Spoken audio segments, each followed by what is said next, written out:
Good morning students. Last video में हमने incorporation और रजिस्ट्रेशन ऑफ ए कंपनी की जो डिफरेंट स्टेजेस थी उसके बारे में हम डिस्कस कर रहे थे। तो हम 2 स्टेज कर चुके थे और जो सेकंड स्टेज थी उसके 2 पॉइंट रह गए थे हमारे। कौन कौन से हैं वो? 7th और 8th। 7th क्या है आपका? Preliminary agreement with manager personnel. एक कंपनी होती है, वो मैनेजिंग डायरेक्टर होते हैं, जो मैनेजर होते हैं, सेक्रेटरी होते हैं, इन सब के थ्रू मैनेज की जाती है। तो इन सब के साथ कॉन्ट्रैक्ट कर लिया जाता है कि इस कंपनी में ये मेंबर होंगे और इन सब का ये काम होगा। तो जब इनके साथ कॉन्ट्रैक्ट साइन किया जाता है तो एक डॉक्यूमेंट फिल किया जाता है। फिर उस डॉक्यूमेंट को फिल करने के बाद जो कंपनी का रजिस्ट्रार ऑफिस है वहाँ सेंड कर दिया जाएगा। और प्राइवेट कंपनी को इस टाइप के डॉक्यूमेंट की कोई भी नीड नहीं होती है। ओनली जो पब्लिक कंपनी है उसको ये डॉक्यूमेंट फिल करना पड़ता है। 8th क्या आपका? Statutory declaration. इसमें क्या होगा कि जब सारे के सारे ऊपर वाले डॉक्यूमेंट फिल कर लेंगे तो बाद में ये भी एक डिक्लेरेशन होगा कि कंपनी ये शो करेगी कि हमने ये स्टेजेस फॉलो कर लिए हैं, ये डॉक्यूमेंट फिल कर लिए हैं कानूनी तरीके से। और फिर इसकी कॉपी भी एक जो रजिस्ट्रार ऑफिस है वहाँ सेंड कर दी जाएगी। 3rd है पेमेंट ऑफ प्रिस्क्राइब्ड फ़ी। अब जो डॉक्यूमेंट फिल किए जाते हैं कंपनी के अंदर उसके लिए एक फ़ीस होती है जो पहले से ही डिसाइड की जाती है। वो फ़ीस जो कंपनी का रजिस्ट्रार ऑफिस है वहाँ सेंड कर दी जाएगी। और जो ये फ़ीस है वो आरबीआई में डिपॉजिट की जाती है। कितनी फ़ीस होगी कि एक जब आप कंपनी का इनकॉर्पोरेशन करवा रहे हो, रजिस्ट्रेशन करवा रहे हो, तो जितनी भी फ़ीस होगी वो कंपनी का शेड्यूल है 10 उसके अंदर मेंशन होगी कि इतनी फ़ीस एक कंपनी अगर रजिस्ट्रेशन करवाएगी तो उसको इतनी फ़ीस देनी पड़ेगी। उसके बाद ये सारी की सारी फॉर्मेलिटीज़ होने के बाद जो कंपनीज़ का रजिस्ट्रार ऑफिस है वो चेक करेंगे जो भी डॉक्यूमेंट को। जब एक कंपनी इनकॉर्पोरेट या रजिस्टर होती है तो जो उसने डॉक्यूमेंट सेंड किए होते हैं, तो जो कंपनी का रजिस्ट्रार ऑफिस है वो उन सब डॉक्यूमेंट को चेक करेगा कि जो डॉक्यूमेंट हमारे पास आए हैं, भेजे हैं, वो ठीक हैं या नहीं। अगर जो रजिस्ट्रार ऑफिस है वो सेटिस्फाई हो जाता है तो उसके बाद कंपनी को सर्टिफिकेट इशू कर देता है। कौन सा सर्टिफिकेट? वो सर्टिफिकेट ऑफ इनकॉर्पोरेशन। उसके बाद एक कंपनी का रजिस्ट्रेशन हो जाता है।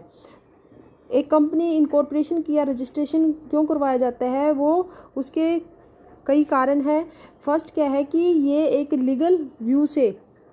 लीगल पॉइंट ऑफ व्यू से कानूनी तरीके से लगा सकते हो कि लीगल बन जाती है कि अगर इन फ्यूचर किसी भी टाइप का कंपनी के साथ फ्रॉड होता है तो उसके पास वो फ्यूचर के लिए एक एविडेंस रख सकते हैं कि जो हमारी कंपनी है वो लीगल है, हमने सारे के सारे जो भी डॉक्यूमेंट थे, जो प्रोसेस थी, उसको हमने फॉलो किया है। और जो कंपनी है वो आर्टिफिशियल पर्सन बन जाती है जो किसके थ्रू क्रिएट की गई है?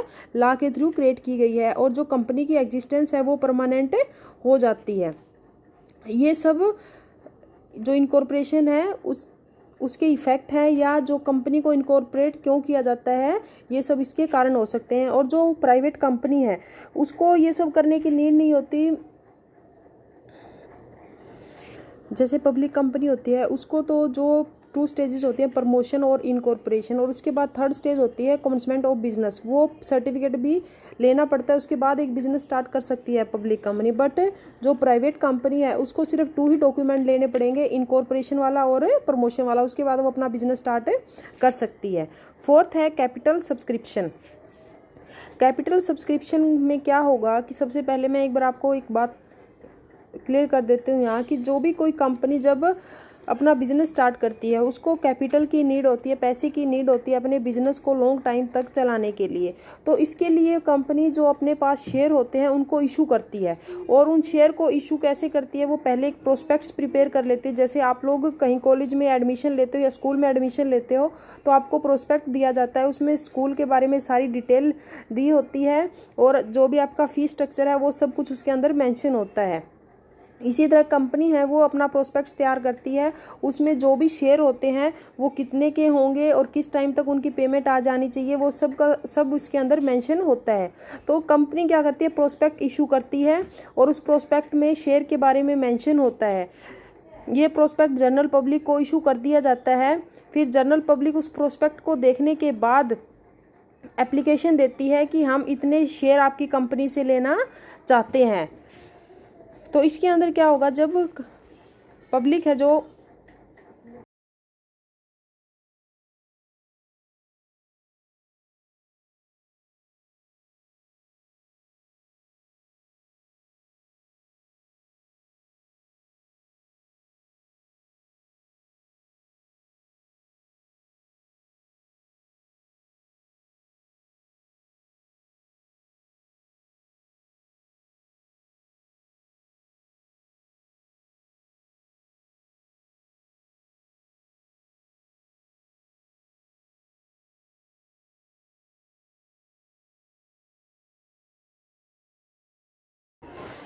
और जब प्रोस्पेक्ट इशू किया जाता है तो उसकी एक कॉपी रजिस्ट्रार जो कंपनी का ऑफिस है वहाँ सेंड कर दिया जाता है, और जो बैंक है उसके पास भी जो एप्लीकेशन है वो आ जाती है।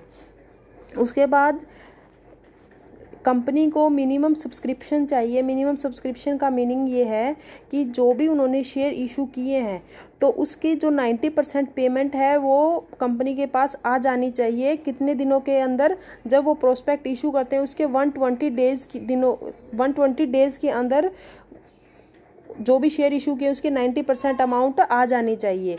जैसे कोई भी शेयर लगाओ, आपकी 1 लाख के इशू किए हैं, 1 लाख के अगर शेयर इशू किए हैं तो उसका जो 90% है वो कंपनी के पास आ जानी चाहिए उतनी मनी।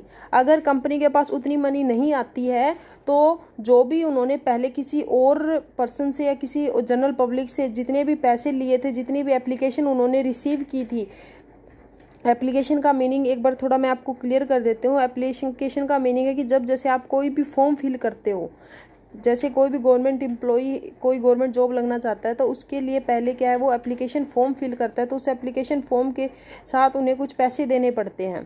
तो वो पैसे क्या होंगे, इसी तरह एक कंपनी के अंदर जनरल पब्लिक जब शेयर लेती है तो वो कुछ अमाउंट है वो एप्लीकेशन फॉर्म के साथ देती है। तो अगर उनको शेयर ही अलॉट नहीं होंगे तो वो पैसे उनको रिफंड कर दिए जाएंगे, कंपनी उनको पैसे वापस कर देगी।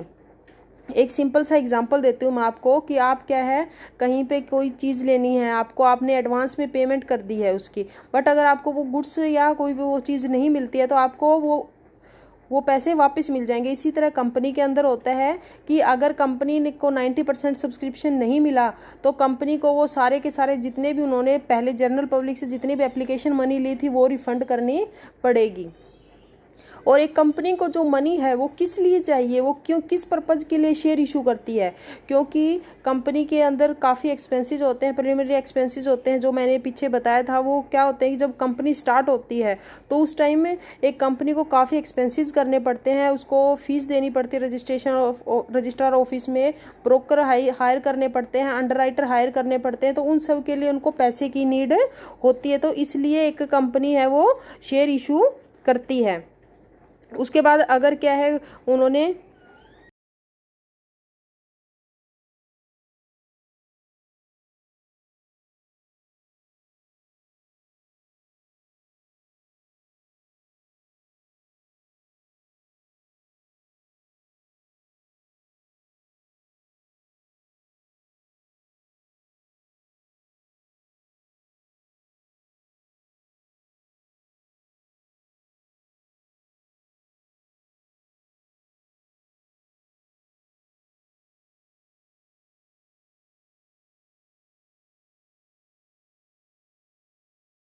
किसी से लोन लिया है तो उसकी पेमेंट के लिए उनको पैसे देने पड़ेंगे वापस, अगर उनको जो लोन लिया उसकी पेमेंट करनी पड़ेगी उनको। और वर्किंग कैपिटल क्या है कि जो भी कंपनी जब अपना वर्क करती है, जब कोई भी ऑपरेटिंग एक्टिविटी करती है, कुछ भी प्रोड्यूस करेगी तो उसके लिए भी उसको पैसे की नीड होगी।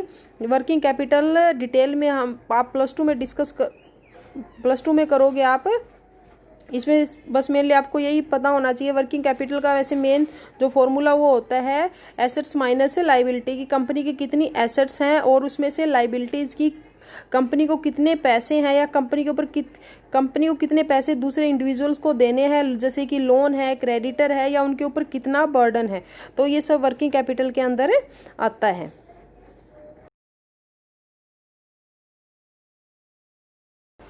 और जो भी मिनिमम सब्सक्रिप्शन होगा वो कैश में ही कंपनी रिसीव करेगी, किसी भी काइंड के रूप में। जैसे क्या है, कोई भी एसेट्स वगैरह ले ली उन्होंने, कोई अगर उनको उसकी जगह कोई लैंड वगैरह दे दी तो वो एक्सेप्ट नहीं किए जाएगी, ओनली कैश में ही एक्सेप्ट किया जाएगा कंपनी के थ्रू जो भी सब्सक्रिप्शन होगा।